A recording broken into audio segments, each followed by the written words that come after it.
전원책의 훈수 전원책 변호사 모셨습니다. 어서 오십시오. 예, 안녕하세요. 안녕하십니까. 자, 앞서서 전해드렸습니다만은 인사청문회가 소란스러웠습니다. 의뢰 그러려니 시청자 여러분들 보셨을 텐데 역시나 자료 제출이 미흡했다. 이 논란이 컸습니다. 박홍근 더불어민주당 의원, 배우자와 자녀 신상 관련 정보는 물론 본인 정보 역시 비동의, 청문회 당연한 기능을 무력화시키고 있다. 하태경 의원이 요즘에 그 자료화면에 자주 등장하는데 여기도 발언을 했군요. 이인영 때와 비교하면 더 많은 자료를 제출했다. 김석희 국민의힘 의원, 가족에 대한 과도한 자료 요구는 부적절하다. 근데 이제 장관급 인사하면은 여하튼 기본적으로 제출해야 되는 자료들이 있잖아요. 그거는 내야 될 텐데. 예, 그래서 말입니다. 이게 하태경 의원과 이 김석희 의원이 옆에서 오늘 옹호를 했는데 예. 자료 제출 과거의 예와 비교를 하더라고요. 네. 저도 그 진행하는 걸 조금 내가 방송으로 지켜봤는데 그런데 아무리 팔이 안으로 굽지만은 그런 걸 굳이 옹호를 해야 하나 그런 생각이 들 정도였습니다. 그 정도였습니까? 예, 제 느낌으로. 예. 왜 그런가 하면 이 청문회는 본래의 취지를 살리기 위해서는 그 대상자가 청문위원들이 원하는 자료는 충분히 제공을 해줘야 된다는 생각을 저는 갖고 있습니다. 네. 그런데 문재인 정권에서도 그렇게 하지 않았고 지금 이번 윤석열 정부에 와서도 가령 이번에 김영호 후보자 같은 경우에는 거의 요구하는 자료를 보내지 않았는데 그건 아주 일반적인 자료까지 포함이 되어 있다고 그래요. 이 신문에 보면 이런 자료들이 아직 나오지 않았다. 예. 이런데 이 자료를 내지 않고 청문회를 하라는 것은 마치 눈을 안대로 감아놓고 청문회를 하는 거와 똑같은 얘기거든요. 아니 필요한 거는 수사해 와서 예. 물어보든지. 결국은 이제 저렇게 하는 이유는 뭔가 하면 청문회를 거의 통과 의례 정도로 생각을 한다. 청문회는 어떻게 되든 간에 예. 대통령은 임명을 할 것이다. 이런 판단을 했기 때문에 하는 행동 아니겠느냐.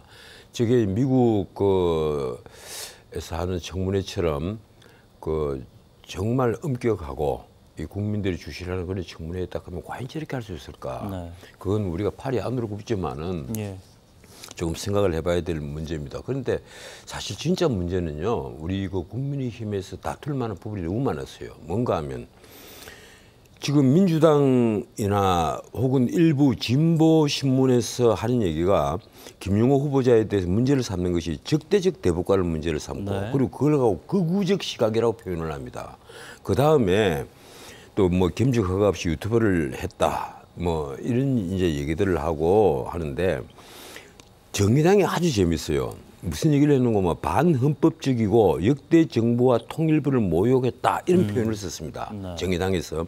그리고 민주당에서도 이 반헌법적이라는 데는 동의를 해요. 그럼 뭐가 반헌법적이냐? 저는 그래서 가만히 생각을 해봤어요. 이분들이 우리 국회에서 지금 다수를 점하고 있는 민주당과 정의당 쪽에 있는 국회의원들이 뭔가를 착각하고 있는 거 아니냐. 통일에 대해서. 예. 우리 헌법은요. 헌법 4조에 보면 명백히 적어놨습니다. 자유민주적 기본질서 아래 평화통일을 하라. 그 헌법적 명령이에요. 자유민주적 기본질서 아래 평화통일. 그게 헌법적 명령인데 예. 그 주장을 김용호 후보자가 계속 해왔단 말이에요. 그걸 두고 하는 말이 극우적 시각이다. 반헌법적이다. 무엇이 반헌법적입니까? 과거처럼 가령 6.15 선언을 두고 또 논란이 벌어졌던데 김용호 후보자와 이제 의견 차이가 나는 것이 바로 6.15 선언이에요. 예. 김대중 대통령께서 하셨던 그 6.15 선언을 두고 논란이 벌어졌는데 그 6.15 선언이야말로 북한이 낮은 단계 연방제와 우리의 그 통일 정책이 비슷한 점이 있다. 이런 식으로 해서 논란을 빚었던 바로 그 선언입니다. 예. 그래서 저 같은 경우는 6.15 선언은 이거는 만국 선언이라고 내가 늘 얘기를 하는 거예요. 예. 그런데 저같이 이렇게 얘기를 하면 나는 이게 헌법에 충실한 해석이라고 생각하거든요. 예. 그런데 이렇게 말을 하면 그것이 극우적 행동이고 반헌법적 시각이고 그리고 적대적 대북관이다. 이렇게 얘기를 한단 말이에요. 적대적 대북관인 것은 모르겠는데 이것이 왜 거부적 시각이고 그리고 반헌법적이냐? 아니죠.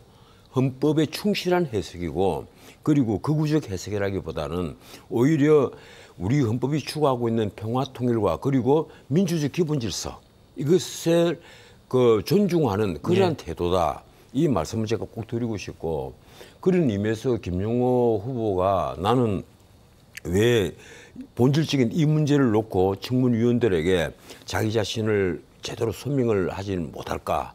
이 자료를 충실히 내고 바로 이런 문제, 이런 핵심 문제를 놓고 전 국민이 지금 시청을 하는 이 자리에서 제대로 설명을 하는 것이 오히려 후보자로서 뜻한 자세일 텐데 왜 자료를 제대로 냈느냐 내지 않느냐 이 문제로 시간을 낭비를 하게 하고 오히려 포커스를 바꿔버리느냐 참 안타깝다.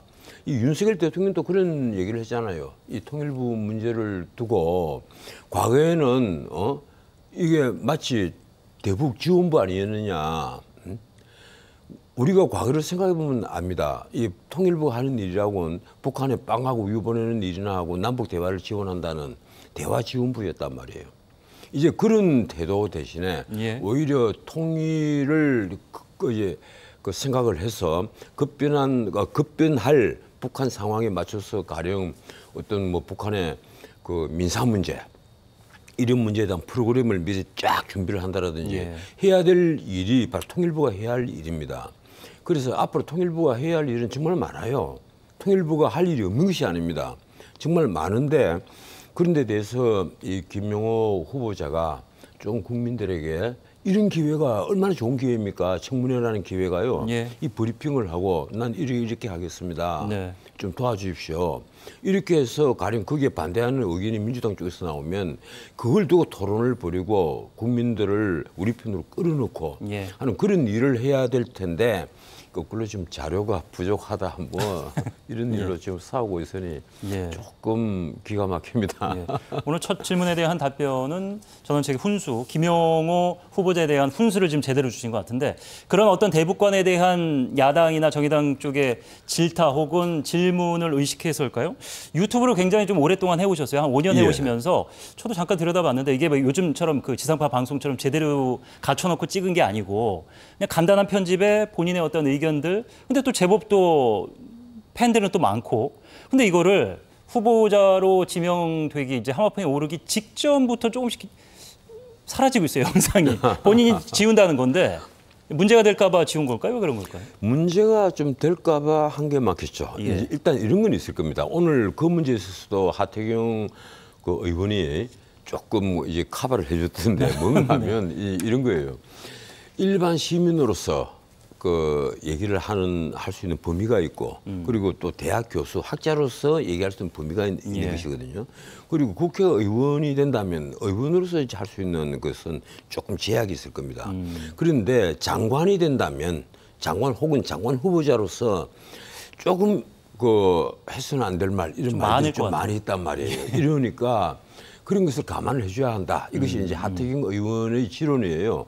제가 보기에도 그 점은 하 의원 말이 좀 일리는 있다 이런 생각을 했는데 조금 저는 깜짝 놀란 게 그렇습니다. 이게 그 유튜브 제작비를 너무 생각을 안 하는 것 아니냐.